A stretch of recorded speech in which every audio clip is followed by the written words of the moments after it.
Hello दोस्तों, आज के प्रैक्टिस सेट का फर्स्ट क्वेश्चन।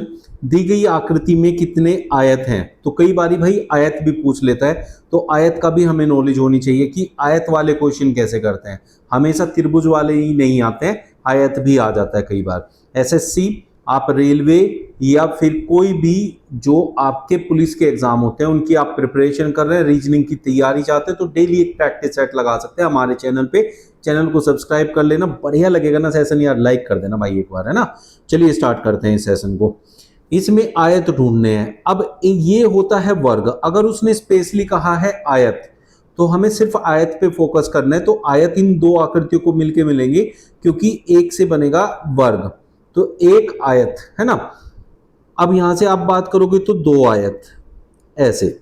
फिर इधर की तरफ आप चले जाओगे तो ये तीन आयत हो जाएंगे, और यहां एक ये सीधा सीधा चार आयत। चार आयत तो आपको ऐसे सीधे सीधे काउंट हो गए, ठीक है। अब उसके बाद बात आती है जो कंबाइंड वाले होते हैं, जहां सबसे ज्यादा गलती होती है। तो वहां क्या करना है, एक कोना पकड़ना है जैसे ये, और हर एक दो पे पहुंच जाना है। एक हो गया, फिर यहां से हम तीन वाला बना लेंगे, दो हो गया, फिर यहां से चार वाला, तीन हो गए। फिर दूसरा कोना पकड़ना है, दूसरे कोने से जाना है दो के बाद एक, फिर यहां से यहां तक पहुंचना है दो, फिर ये दो हो गए, चार तीन सात दो, नौ हो चुके हैं। फिर अगला कोना पकड़ेंगे हम, यहाँ दो हो गए थे, हमने पहले यहाँ रखा, फिर यहाँ रखा, अब यहाँ रखेंगे। यहाँ से सिर्फ एक आयत मिल पाएगा, ठीक है। अब आगे अगर हम देखेंगे तो ये कहाँ कितना हो जाएगा, एक, ठीक है। तो चार तीन सात, दो नौ, और एक 10, टोटल यहाँ 10 आयत है। एक एक कोना पकड़ के आसानी से आप सोल्व कर सकते हैं। उम्मीद करता हूं अच्छे से क्लियर हुआ होगा। लुप्त संख्या ज्ञात कीजिए, मतलब मिसिंग नंबर फाइंड करना है, तो क्वेश्चन मार्क की प्लेस पर क्या आएगा ये आपको बताना है। तो बीच में यहाँ देखो जैसे 41 आया है, 159 आया है, वैसे ही यहाँ क्वेश्चन मार्क वाली प्लेस वाली वैल्यू आ जाएंगी। अब सारी वैल्यूज अगर बीच वाली देखें, ये 159 है, ये 41 है, और जो फाइंड करना है उनकी वैल्यू ऑप्शन में से देखें तो वो भी बड़ी बड़ी है। तो इसका मतलब जब बड़ी संख्याएं निकालनी है तो वो हमेशा गुणा से, वर्ग से या घन से ही आ सकती है, ठीक है। अब हम गुणा कर लेते हैं, पहले गुणा का कॉन्सेप्ट देखते हैं। दो पंजे 10, 10 दिए 30, 30 एकम 30, ये 30 हो गया। लेकिन मुझे 41 चाहिए। अब 41 30 से कितना ज्यादा है, ये डिपेंड करेगा कि हमें वर्गों की जरूरत है या फिर आगे जोड़ भी कर सकते हैं। जोड़ कैसे बच्चों, ये देखो 2 से 5 जोड़ दो 7, 7 और 3 10, 10 और 1 11। जिन संख्याओं की आपस में गुणा की उन्हीं को आपस में जोड़ा, और फिर उन दोनों को जोड़ के देखे क्या बीच की संख्या आ रही है, आ रही है। तो ये एक नया कॉन्सेप्ट जो कि आप इसमें लगा सकते हैं। अब हम देखते हैं यही चीज अगर यहाँ अप्लाई होती है तो 4 दिए 12, 12 दूनी 24, और 24 छिक्के आपको चाहिए 6 चौक 24, 6 दूनी 12 और 2 14, 144। जबकि मुझे जाना 159 पे, तो 144 के पास है ना वो 159, ज्यादा दूर तो नहीं है। ऐसे ही 30 के पास था 41, इसलिए हमने संख्याओं को जोड़ा। अब बस हमें ये देखना है कि भाई ये कितनी दूर है इससे। 15 ही तो दूर है देखा जाए तो, 5 4 9, 4 5 और 159, तो 15 यहाँ से मिल रहा है ना। 3 6 9, 9 2 11, 11 4 15। तो जब हम इनकी गुणा करें और गुणा करके बीच वाली संख्या जो लानी है वो बहुत ज्यादा दूर ना रह जाए, तब हम ऐसे गुणा और योग वाला जो है यहाँ कॉन्सेप्ट अप्लाई करते हैं, ठीक है भाई। अब इसे करें, 7 पंजे 35, दूनी 70, 7 21, 210 हो गया सीधा सीधा। अब इन संख्याओं को जोड़ लो, 7 5 12 और 2 14 और 3 17, 17 और जुड़ गया तो 227 हो गया, जो कि ऑप्शन बी में दे रखा है, करेक्ट आंसर हो जाएगा आपका। कौन सा घन खुले घन से बनाया जा सकता है। अगर आपको ये क्वेश्चन जो जिसमें कहता है खुले घन से कौन बनाया जा सकता है कौन नहीं बनाया जा सकता, अगर आपको ये सीखना है कि भाई ये कभी गलत ना हो, तो इसमें बस विपरीत वाला क्रम जो है वो सीखना जरूरी होता है। तो यहाँ पहला इस तीसरे के विपरीत होता है, तो जी के विपरीत यहाँ होगा आर, ठीक है। जी और आर एक दूसरे के विपरीत हो जाएंगे, ठीक। बी होगा ओ के विपरीत, ऐसे ये सीखना है आपने। फिर y होगा i के विपरीत। अब जो विपरीत होते हैं एक दूसरे के, वो एक दूसरे के साथ नहीं आ सकते, वो हमेशा विपरीत ही रहते हैं। तो जहां आपका g होगा वहां r नहीं होना चाहिए, ठीक है। और जहां b होगा वहां o नहीं होना चाहिए। यहाँ b भी है और o भी है, तो ये तो नहीं बन सकता, क्योंकि साथ में आगे जो विपरीत होने चाहिए, ठीक है। सी वाला देखो, जहां y है वहां i नहीं होना चाहिए, इसमें i भी है, तो ये भी नहीं बन सकता। जी है और जी के साथ आर नहीं होना चाहिए, देखो पहले वाले से इसके साथ आर आ गई, ये भी नहीं बनेगा। अब जी के साथ क्या नहीं होना चाहिए, आर, वो नहीं है यहाँ। ओ के साथ क्या नहीं होना चाहिए, बी, वो भी नहीं है। और वाई के साथ कौन होना चाहिए, आई, नहीं होना चाहिए, मतलब वो भी नहीं है। तो इसका मतलब ये बनाया जा सकता है। तो option B is your correct answer. एक महिला की तस्वीर की ओर इशारा करते हुए एक पुरुष कहता है कि वह मेरे दादा के इकलौते पोते की पत्नी की पुत्री है। वह तस्वीर किसकी है? देखो, एक महिला की तस्वीर की ओर इशारा करते हुए एक पुरुष कहता है। अब आप ना यहाँ पुरुष बनाओ, ठीक है। इससे जो वो कह रहा है उसके हिसाब से आप एक आरेख तैयार करो, उस आरेख से आप सारे संबंध बनाओ। तो फिर आप देखो कभी आपका ब्लड रिलेशन का क्वेश्चन गलत हो ही नहीं पाएगा भाई, तुम चाहोगे तो भी नहीं आएगा। पुरुष कहता है कि वह मेरे दादा, अब पुरुष का दादा कौन होगा, पुरुष का पिता का पिता, अब ये इस पुरुष का दादा हो गया, ठीक है। दादा के इकलौते पोते, तो पिता का जो, देखो ये दादा है, इसका पोता कौन होगा, इकलौता पोता, इसके बेटे का इकलौता पुत्र, तो ये तो खुद ये पुरुष ही आ गया, तो ये है उसका पोता। तो हम घूम फिर के वहीं आ गए, ठीक है। की पत्नी की पुत्री है, अगर पोते के पत्नी की पुत्री है तो वो उसकी भी तो पुत्री हुई, तो ये वो पुत्री है, ठीक है, यहां आ गई। अब वो कह रहा है तो तस्वीर किसकी है, इसकी है, इस लेडीज की, और ये कौन है, इस पुरुष की पुत्री है, तो पुरुष की पुत्री की। तो ऑप्शन ए आपका करेक्ट आंसर हो गया।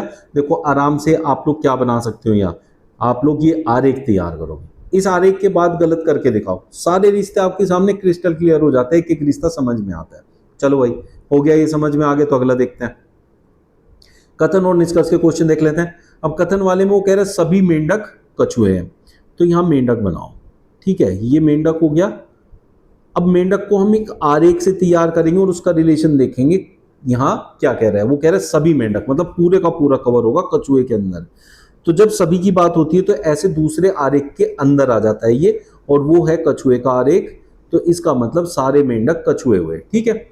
अब उसने कहा कोई भी कछुआ मगरमच्छ नहीं है, तो कछुए का और मगरमच्छ का कोई रिलेशन नहीं है, इसलिए मगरमच्छ का जो आरेख है वो आप अलग बनाओगे और एक ऐसे लाइन खींच के यहाँ क्रॉस कर दोगे, भैया ये इससे कोई संबंध नहीं रखता। अब सारे के सारे मेंढक कछुए के अंदर आते हैं और कछुए का रिलेशन मगरमच्छ से नहीं है, तो मेंढक का कोई रिलेशन मगरमच्छ से नहीं होगा, ये बात आप समझ गए होंगे। दूसरी जो चीज इसमें सीखनी होती है वो होती है कि अंदर से बाहर जाएं, जैसे मेंढक से कछुए की तरफ जाएंगे तो सभी आएगा, सभी मेंढक कछुए हैं, लेकिन बाहर से अंदर की तरफ आएगा तो कुछ में आंसर होता है हमेशा, कुछ कछुए मेंढक है। तो वो कह रहा है कोई भी मगरमच्छ मेंढक नहीं है, बिल्कुल सही बात है भाई, मेंढक अलग है, मेंढक कछुए के अंदर आ रहा है, और कोई भी कछुआ मगरमच्छ नहीं है, तो कोई भी मेंढक मगरमच्छ नहीं होगा। तो ये आपका पहला निष्कर्ष सही निकलता है। उसने कहा कोई भी मेंढक मगरमच्छ नहीं है, तो ये तो उसने ऊपर ही बोला है, कोई भी मेंढक मगरमच्छ नहीं है, तो ये भी सही है। तो दोनों निष्कर्ष आपके सही निकलते हैं। कर्मचारी वर्ग, प्रबंधक, कर्मचारी, तो बहुत से लोग इस वाले क्वेश्चन का गलत आंसर देंगे। आप चाहो तो वीडियो पॉज करके अपना आंसर लिख लो और उसके बाद मैच कर लेना क्या आपने सही दिया है। ऐसा लगता है जैसे कर्मचारी वर्ग है, ये एक वर्ग है, उसमें कर्मचारी होगा, ये कर्मचारी हो गया, और ये प्रबंधक उसके अंदर आएगा, ऐसा नहीं होता है।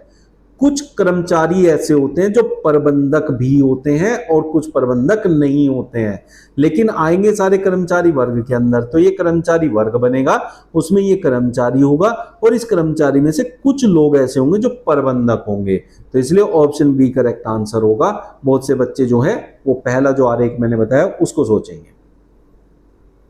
क्वेश्चन मार्क के स्थान पर क्या आएगा, यहां देखो 6, फिर 43, 304, 2133 क्वेश्चन मार्क आपसे यहां पूछा है।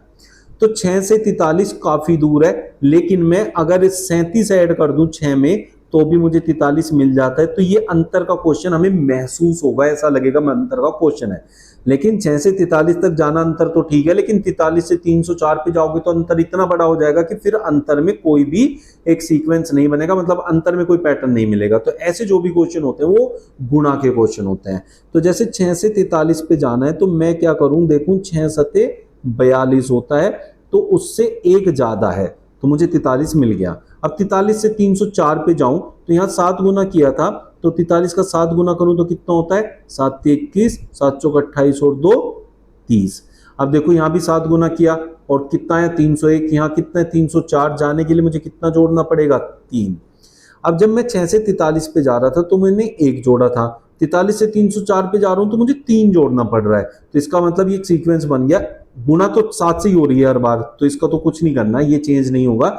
सीक्वेंस जो बना है वो जोड़ने वाले में बनेगा, 1 फिर आपने जोड़ा है 3, इसका मतलब ये क्या है आपके, देखो ये क्या है आपकी विषम संख्या है, 1 के बाद 3 आता है तो 3 के बाद 5 आता है, तो अगले उसमें 7 गुना करके 5 जोड़ना चाहिए, फिर उससे आगे हमें 7 जोड़ना चाहिए। तो 2133 का हमें 7 गुना करना है और 7 ही जोड़ना है, तो 7 21, 7 21 और 2 23, 7 7 2 9, 7 दूनी 14 और 7 जोड़ेंगे तो 14 938 हो जाएगा। ऑप्शन ए आपका करेक्ट आंसर हो जाएगा। एक खेत में कुछ जानवर और मजदूर हैं। अब यहाँ जो जानवर होते हैं वो 4 पैर वाले होते हैं, मजदूर जो हैं यहाँ 2 पैर वाले हो गए, लेकिन सिर सबका एक ही माना जाता है, ये याद रखना है, इसमें कोई कंफ्यूजन नहीं रखना है। उसने कहा सिरों की कुल संख्या 120 है, इसका मतलब टोटल जो भी आपके वहां सिर है, मतलब जानवर और मजदूर दोनों मिला के 120 ही है, उससे ज्यादा नहीं है। ठीक है, अब आपको क्या करना है, और पैरों की कुल संख्या है 340। आपको हमेशा ये देखना है कि आपको फाइंड क्या करना है, आपको जानवर फाइंड करना है, तो यहां सबसे पहले आप जो है मजदूरों की संख्या मान के चलेंगे। अब मान लेते हैं, ऐसे मानना है कि 120 है ना टोटल, तो सारे के सारे मजदूर है ऐसा मान के चलो, और मजदूर के होते 2 पैर, तो कितने होंगे 240 पैर होने चाहिए टोटल, लेकिन उसने कहा 340 पैर हैं, तो जो हमने मजदूर मान के टोटल निकाला पैरों की संख्या, उसको ये जो उसने दी पैरों की संख्या इसमें से माइनस कर दो, कितना आया 100। इसका आधा करते ही आपको हमेशा मिलेगा विपरीत वाला आंसर, मतलब हमारे जानवरों की संख्या ज्ञात हो जाएगी, जबकि हमने मान के चले थे मजदूरों के पैरों की संख्या, है ना। तो ये हमेशा जो आंसर आएगा वो आपका आ जाएगा विपरीत, मतलब जानवर का निकालना है तो मजदूरों को मान के चलो, मजदूरों का निकालना है तो जानवरों को मान के चलो, तो इसलिए हमारा आंसर हो गया ऑप्शन ए 50। श्रृंखला को पूर्ण करना है, यहां सबसे पहले एम दिया हुआ है, और एम जो है वो 13 नंबर पे होता है, पहले लेटर को पहले लेटर से कंपेयर करते हैं, फिर पहले से, फिर पहले से, फिर पहले से, ऐसे करके हमें अपना आंसर निकालना होता है। तो एम हमारा कितने नंबर है 13 नंबर, जी हमारा देखते हैं कितने नंबर होता है 7 नंबर, तो कितना माइनस किया हमने 6, तो माइनस वाली सीरीज है, 6 माइनस करेंगे 7 में से तो 1 आएगा, और 1 पे ए होता है, ये आ गया देखो, ठीक है। अब उसके बाद यू है, जब हम देखें तो अब यू की तरफ जाना है, अब यू की तरफ जाओगे तो 1 से यू पे कैसे पहुंचोगे, तो इसलिए ए को 27 मानेंगे, क्योंकि ए से स्टार्ट होता है 1 से और जेड पे खत्म होता है 26 पे, फिर से ए पे आ जाते हैं तो वो 27 माना जाता है। तो इसका मतलब हम यहाँ 1 भी लिख सकते हैं और 27 भी जरूरत के हिसाब से। अब 6 माइनस करेंगे तो क्या आएगा 21, और 21 पे कौन होता है यू होता है, आगे ना देखो। अब फिर हमें 6 माइनस करना है तो 15 पे जाएंगे, और 15 पे होता है ओ, तो ओ से स्टार्ट होगा आपका, तो पहला लेटर ओ होगा, यहाँ ओ आ गया भाई, ठीक है। ऐसे ही हम फिर दूसरे लेटर को निकालेंगे और देखेंगे दूसरा लेटर कौन सा है। अगर हमारे ऑप्शन में सिर्फ एक ही जगह ओ होता पहले नंबर पे, फिर हमें नहीं निकालना था। अब यहाँ 2 जगह ओ है, यहाँ भी है और यहाँ भी, तो इसलिए हमें दूसरा भी निकालना पड़ेगा। अब एस है यू है, एस कितने नंबर पे होता है भाई 19 पे, और यू होता है आपका 21 नंबर पे, डब्ल्यू होता है 23 नंबर पे, वाई होता है 25 नंबर पे। तो 19 में 2 जोड़ा 21, 2 जोड़ा 23, 2 जोड़ा 25, 2 जोड़ूंगा तो 27, और 27 नंबर पे कौन होता है ए होता है, मतलब 26 पे जेड खत्म हो गया तो ए 1 पे, या फिर हम कह लेंगे 27 नंबर पे। तो ओ के बाद ए आना चाहिए, और ओ ए सिर्फ एक ही ऑप्शन में दे रखा है, वो है ऑप्शन ए। अगर यहाँ ए इसमें है और इसमें भी होता तो फिर तीसरे के लिए निकालना पड़ता, लेकिन अब दोनों में से सिर्फ एक ही ऑप्शन है, तो इसलिए हमें आगे करने की जरूरत नहीं पड़ेगी। विषम ज्ञात कीजिए, इसका मतलब 3 एक जैसे होंगे, एक अलग होगा, वो अलग फाइंड करना है, उसी को विषम कहते हैं। अब हमारे पास यहां दिया सास, भतीजा, पोता, परदादा, तो ये सारे रिश्ते में आते हैं, लेकिन इनमें क्या अलग हो सकता है भाई। अगर देखा जाए तो पोता परदादा ये अलग अलग जो है रिश्ते हो गए, एक बहुत बड़ा हो गया, एक बहुत छोटा हो गया। भतीजा और सास ये रिश्ते थोड़े अलग हो गए, तो रिश्तों के हिसाब से अगर निकालने जाओगे तो कोई भी इसमें कॉमन चीज नहीं बनी, ठीक है। तो फिर हम देखते हैं पुल्लिंग और स्त्रीलिंग के हिसाब से। तो सास यहाँ इकलौती स्त्रीलिंग है, बाकी तीनों पुल्लिंग है, तो इसलिए कह सकते हैं ऑप्शन ए जो है यहाँ चारों में विषम हो जाएगा। ठीक है, दर्पण प्रतिबिंब ज्ञात करना है। अब हमारे पास दर्पण प्रतिबिंब में एक बात समझो, अगर आपके पास ऐसे है और यहां दर्पण है, तो ये जो यहां आपका दाईं तरफ है दर्पण प्रतिबिंब जो बनेगा उसमें ये बाईं तरफ आ जाएगा। मतलब जहां से क्वेश्चन खत्म होता है आंसर वहां से स्टार्ट होता है, और जहां से क्वेश्चन शुरू हुआ होता है आंसर वहां खत्म होता है। तो इसका मतलब ये वाला जो है, ये ब्लैक वाला जो ऊपर इस साइड में है इधर की तरफ, वो इस साइड में होना चाहिए, लेकिन रहेगा ऊपर ही। जब आप दर्पण प्रतिबिंब निकालेंगे तो ऊपर का हिस्सा ऊपर, नीचे का नीचे, बस बायां दायां दायां बायां हो जाता है। तो ये ऊपर रहना चाहिए, ये है नीचे, ये है नीचे, तो ये दोनों तो होने से रहे। ठीक है, इन दोनों को तो पहले काट दो, क्योंकि ऊपर का नीचे नीचे का ऊपर नहीं होगा। फिर यहां देखो ये किधर है, ये है आपका बाईं तरफ, तो क्वेश्चन में जो रहा होगा इधर जिसका दर्पण प्रतिबिंब है उसमें ये इधर रहा होगा ऐसे। तो ऐसे ढूंढो कहां पर है, यहां पर है, तो ये हमारा आंसर हो जाएगा ऑप्शन बी करेक्ट आंसर। ऐसे आप दर्पण प्रतिबिंब निकालोगे एक एक चीज पकड़ के तो कभी गलत नहीं आना।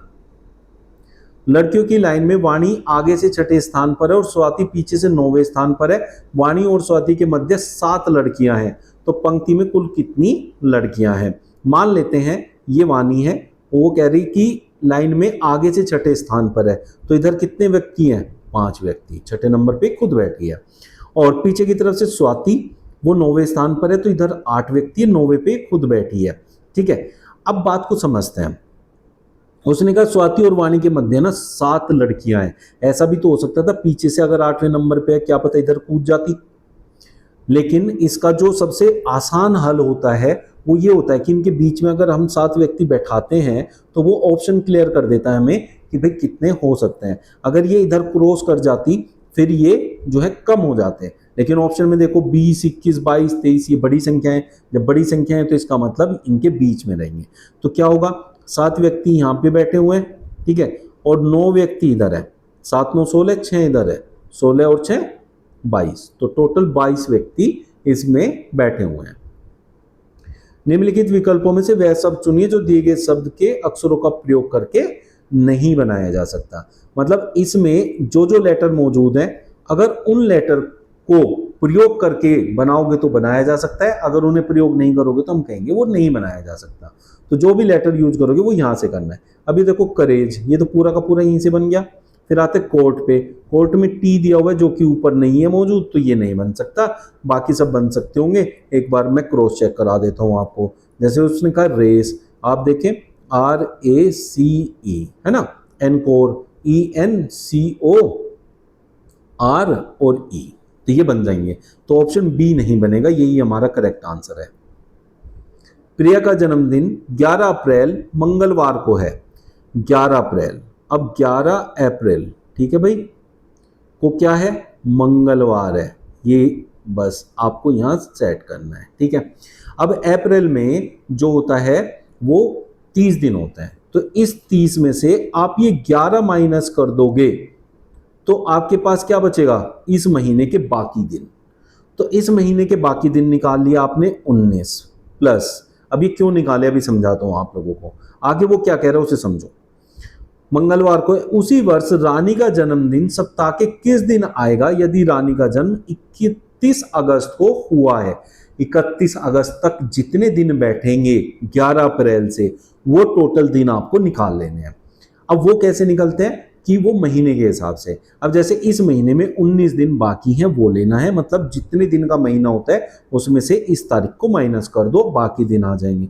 फिर उससे अगले महीने पे जाएंगे तो मई।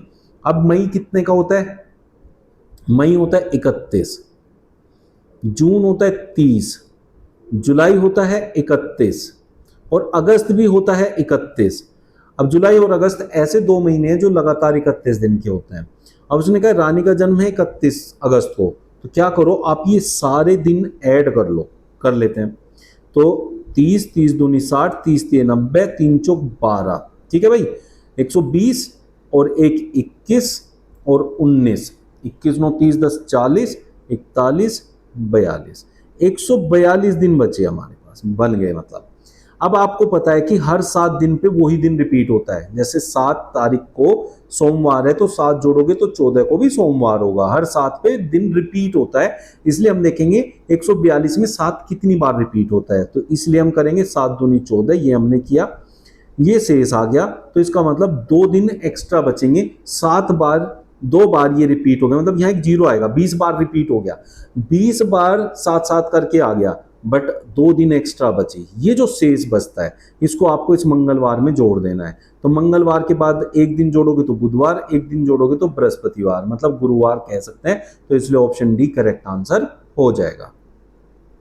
क्वेश्चन मार्क के स्थान पर क्या आएगा? ये है आपका एनालॉजी, जिसमें अल्फाबेट एनालॉजी होती है, अल्फाबेट को रिलेट करते हैं। जैसे सी का रिलेशन एक्स से है। सी एबीसीडी में स्टार्टिंग से तीसरे नंबर पे आता है, एक्स पीछे की तरफ से जेड की तरफ से अगर काउंट करेंगे तो ये तीसरे नंबर पे आता है। जो आगे की तरफ से तीसरे पे और जो पीछे की तरफ से तीसरे पे हो वो उन्हें कहते हैं विपरीत वर्ण। तो ये विपरीत वर्ण है। ए के विपरीत होगा जेड, ई के विपरीत होगा वी। तो विपरीत वर्ण लिखने हमें, जैसे जे का विपरीत होता है क्यू, एच का विपरीत होता है S, H S, J L का विपरीत जो होता है ओ होता है। तो क्यू एस ओ जो कि ऑप्शन ए में दिया हुआ है। या फिर दूसरा तरीका क्या होता है वो आप कर सकते हैं अगर विपरीत याद नहीं है तो। जैसे आपके पास सी है, सी क्या है 3 नंबर पे आता है, तो उसे 27 में से माइनस कर दो तो आपको उसका नंबर मिल जाएगा जो इधर आएगा। ठीक है, तो ऐसे ही हम यहां कर सकते थे। जे कितने पे होता है 10 पे, उसे 27 से माइनस कर दो तो 17, और 17 पे होता है क्यू। ऐसे भी आप लिख सकते हो। यह बताइए कि दिए गए शब्द में अक्षरों के ऐसे कितने जोड़े हैं जितने कि उस शब्द के साथ साथ अंग्रेजी वर्णमाला भी उन्हीं दोनों के बीच में आते हैं। तो ऐसे करने के लिए बहुत आसान तरीका होता है कि आप एबीसीडी काउंट करते चले जाओ। जैसे एफ से आगे जी आता है, फिर एच, फिर आई, फिर जे। तो कोई भी ऐसा अल्फाबेट नहीं आया जो अंग्रेजी वर्णमाला में भी उसी नंबर पे आए, तो हटा दो। जिसको अभी भी कंफ्यूजन है वो आगे देखें, अभी समझ आ जाएगा। आई के बाद जे होना चाहिए, यहाँ नहीं है, के नहीं है, एल नहीं है, तो आया नहीं ना अंग्रेजी के हिसाब से। फिर आर से चले, आर से अगला होता है एस, और यहां भी एस है तो एक जोड़ा हो गया। एस के बाद आर एस, एस के बाद टी, आर के 2 बार टी होता है, यहां भी 2 बार टी है तो एक और हो गया। ठीक है, फिर हम देखेंगे एस से आगे, एस से जस्ट आगे टी होता है, यहां भी है, तो 3 पेयर आ गए। लेकिन हमें इधर से भी आना होता है पीछे से। T U V W x नहीं बनेगा, एस टी यू वी नहीं बनेगा, आर एस टी आई जे नहीं बना कोई भी, तो 3 पेयर बनेंगे। तो इसका आंसर हो गया ऑप्शन बी।